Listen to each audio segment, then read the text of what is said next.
Hi friends, today I am going to tell about 63rd Dividasam Tirukkadanmallai Mahabalipuram சிறு பெருமாள் தலசைன பெருமாள் புஜங்க சயனம் கிழக்கே திருமுக மண்டலம் தாயார் நீலமங்கை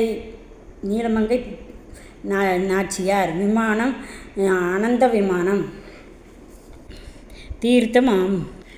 தீர்த்தம் புண்டரிகாஷ புஷ்கரணி பிரதிக்ஷம் புண்டரிகாஷ ரிஷி மங்களாசாசனம் கலியன் பூதத்தாழ்வார் மொத்தம் 27 பாசனங்கள் பாடப்பட்டுள்ளது.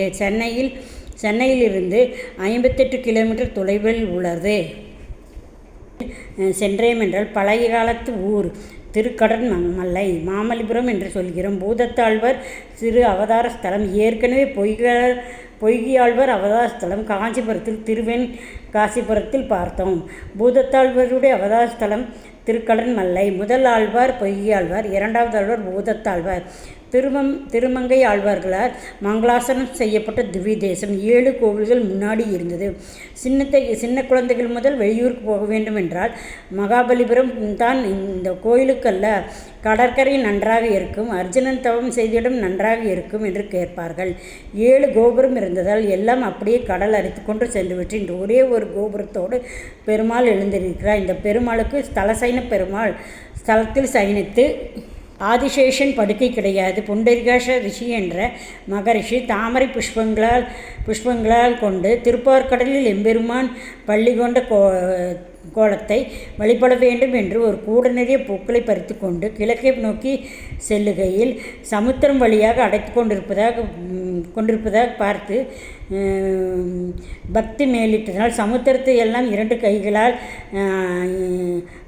அகற்றிவிடலாம் என்று நீரை இறைத்தார். அவரது பக்தியை மெச்சி எம்பெருமானும் இவர் படும் துன்பத் துயரை போக்க காட்சி கொடுக்க ஒரு பெரியவர் வேடம் கொண்டு இவரிடம் ஆகாரம் கேட்க, அந்த நிலையில் அவருக்கு ஆகாரம் கொடுக்க எண்ணிய ரிஷி நாம் கொண்டு வந்த மலர்களெல்லாம் அவரிடம் கொடுத்து விட்டு அதை வைத்து கொண்டு யாம் சென்று ஆகாரம் கொண்டு வருகிறேன் என்று சொல்ல சென்றார். ஆகாரம் கொண்டு வருவதற்குள் எம்பெருமான் மாமல்ல